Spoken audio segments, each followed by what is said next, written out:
Olá, sejam todos bem-vindos a uma breve aula sobre Epicuro, sobre Carta a Meneceu, que é um dos seus textos mais famosos, um dos poucos que nós conhecemos e que também é conhecido como Carta sobre a Felicidade, porque ele fala muito sobre a felicidade, sobre a eudaimonia, que é um grande objetivo de muitas escolas filosóficas desse período, do período helenístico. Tem o epicurismo, tem o estoicismo, tem o ceticismo.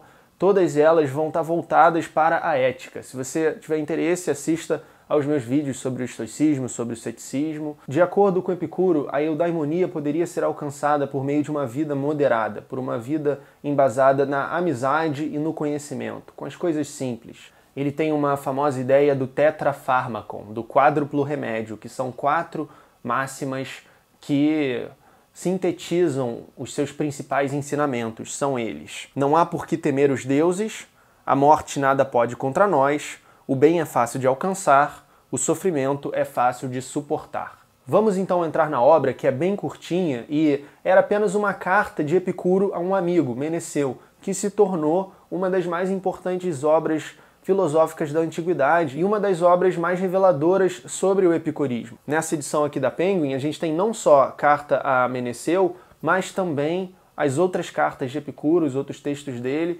com ótimos comentários, uma longa introdução de uma especialista. Eu recomendo bastante, o link para ela está aqui na descrição, assim como para outras edições só dessa carta. E se você comprar através do link, você também vai estar ajudando este canal. Então vamos entrar na carta, que começa assim: Epicuro saúda Meneceu. Que ninguém demore a filosofar por ser jovem, tampouco se encontrando velho de filosofar se canse, pois não há quem esteja pouco ou muito maduro para a saúde da alma. E dizer ou que a hora de filosofar ainda não chegou, ou que já passou da hora, é igual a dizer não estar ou não ser mais a hora para a felicidade. E por isso devem filosofar tanto jovem como velho, este de modo a envelhecer jovem em bens pela graça do que passou, aquele, por sua vez, de modo a ser jovem e ao mesmo tempo um ancião, quanto ao destemor diante do que está por vir. Portanto, é preciso cuidar daquilo que produz a felicidade, se na presença dela tudo temos e, quando se ausenta, tudo fazemos para obtê-la. Então, é uma orientação muito forte para a saúde da alma, né, para alcançar a eudaimonia, que também vai ser comum às outras escolas do período. Uma grande diferença do epicurismo é que ele valoriza bastante os prazeres, o que leva a uma distorção, infelizmente, corrente da escola, como se fosse algo hedonista, mas que, na verdade, se trata da moderação, como a gente vai ver mais à frente nessa carta. Não leva tão em consideração a vida religiosa quanto o estoicismo, por exemplo. Ímpio é não quem rejeita os deuses da maioria, mas aquele que atribui a eles as opiniões da maioria. Porque as asserções da maioria impostas aos deuses não são pré-noções, mas falsas suposições de que os maiores prejuízos aos maus e os maiores benefícios aos bons advêm por causa dos deuses. Agora, mais à frente, em seguida, ele fala sobre a questão da morte, que é um dos parágrafos assim, mais lúcidos assim, da filosofia antiga, que é uma ideia que já está em Platão, na Apologia de Sócrates, mas que Epicuro articula muito bem e com sua própria perspectiva.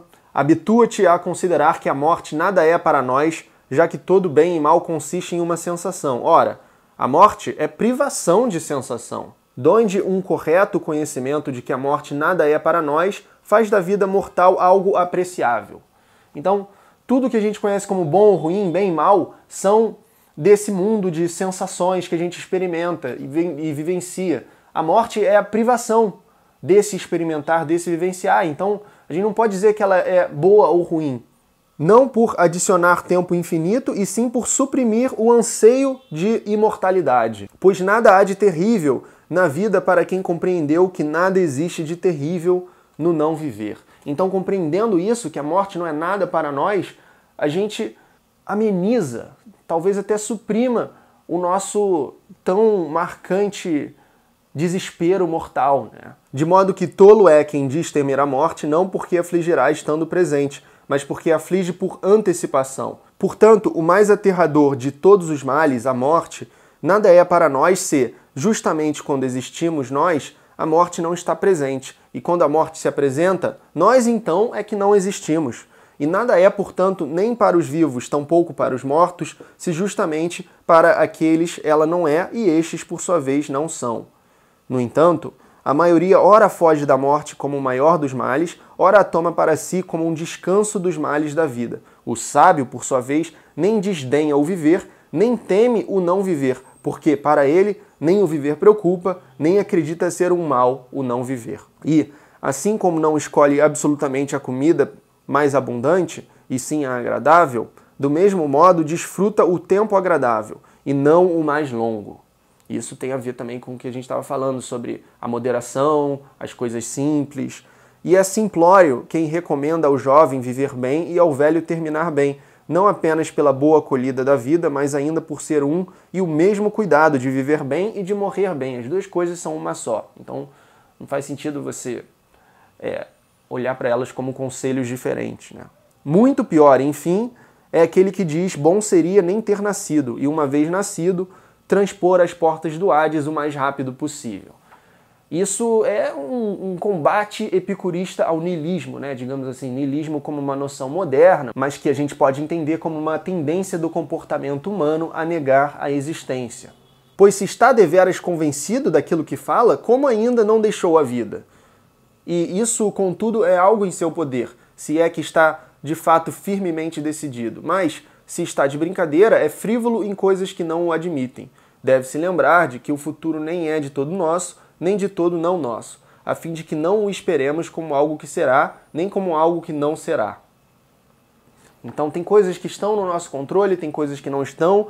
Assumir que uma coisa vai definitivamente acontecer é um erro, tanto quanto assumir que não vai acontecer.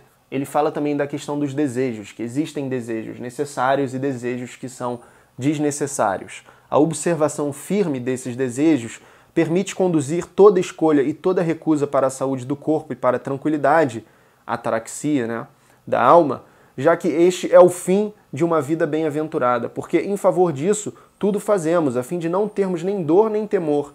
E quando advindo a nós e de vez esse estado, aplaca-se todo o tumulto da alma, não tendo ser vivo de andar como em busca de algo que lhe falta, nem procurar algo outro que complete o bem da alma e do corpo. Pois o momento em que temos necessidade de prazer é quando sofremos em decorrência da não presença do prazer. E quando já não sofremos, não precisamos de prazer. Observar o que é realmente necessário para a tranquilidade, para a ataraxia, que leva à eudaimonia, que é a felicidade de maneira mais geral, enquanto que a ataraxia é essa tranquilidade que conduz a ela, né? Ele diz: os sumos simples trazem tanto prazer quanto os regimes opulentos, quando suprimida qualquer dor proveniente da carência. Pão e água proporcionam mais alto prazer, toda vez que são levados à boca de quem deles carece. Portanto, habituar-se nas coisas simples e regimes não opulentos é também o mais completo à saúde e produz o homem diligente para as tarefas necessárias da vida, dispondo-nos igualmente melhor para a opulência com que deparamos de tempos em tempos, além de nos tornar destemidos diante da sorte. A prudência é princípio e o supremo bem, e por isso mais valiosa que a filosofia é a prudência, de que todas as demais virtudes provêm, ensinando que não há como viver de modo prazeroso sem o modo prudente, belo e justo, tampouco viver prudente, belo e justo sem o prazeroso. É algo bem contraintuitivo, né? Será que um monge, um asceta virtuoso, digamos assim, ele está experimentando um prazer, um tipo não óbvio de prazer, que está alinhado então com o que Epicuro está dizendo aqui das virtudes, com as virtudes, né? Prazer e virtude estão alinhados no modo de vida? Ou será que não? Ou será que Epicuro se equivoca e as duas coisas andam separadas? Porque o hedonista, por exemplo, ele vai ter prazer, é um prazer fugaz, mas isso não é uma virtude. Então, ele está falando provavelmente de um prazer duradouro. Melhor seria conformar-se, então, ao mito dos deuses do que ver-se submetido ao destino dos físicos, porque naquele caso se subscreve ao menos a esperança da intercessão dos deuses por meio de sacrifícios, mas neste a necessidade é inexorável, e entende que o acaso não é divino, como crê a maioria, visto que nada feito por Deus é desordenado, nem tampouco uma causa incerta, pois presume não dependerem do acaso, quer um bem, quer um mal para a vida bem-aventurada dos homens. embora estejam sob o seu auspício princípios de grandes bens ou males. Considera melhor ser desafortunado e raciocinar bem do que afortunado e raciocinar mal. O que mais vale nas ações é guiar-se por um discernimento correto e ainda ser favorecido pelo acaso. Aí ele conclui: isso tudo e mais o que lhe seja connatural, medita por ti mesmo dia e noite e por quem é semelhante a ti. Jamais te sentirás perturbado, seja na vigília, seja em sonho, e viverás como um Deus entre os homens. Porque em nada se parece a um mortal o homem que vive entre bens imortais, que vive com o cultivo da sabedoria. Epicuro reunia-se com amigos e seguidores em um jardim em Atenas, por isso que a sua escola ficou conhecida como Jardim. Para Epicuro, uma vida embasada no reconhecimento e na satisfação dos nossos desejos e necessidades naturais, com moderação, não é uma vida hedonista, não é uma vida longe da virtude. Pelo contrário, é o caminho para a ataraxia e para a eudaimonia.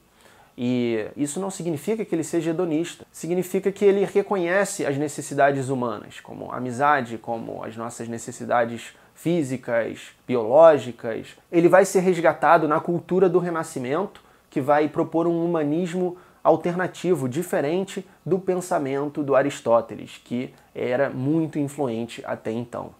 Muito obrigado por assistir. Se você gostou desse vídeo, deixa sua curtida, pois isso ajuda muito o canal a crescer.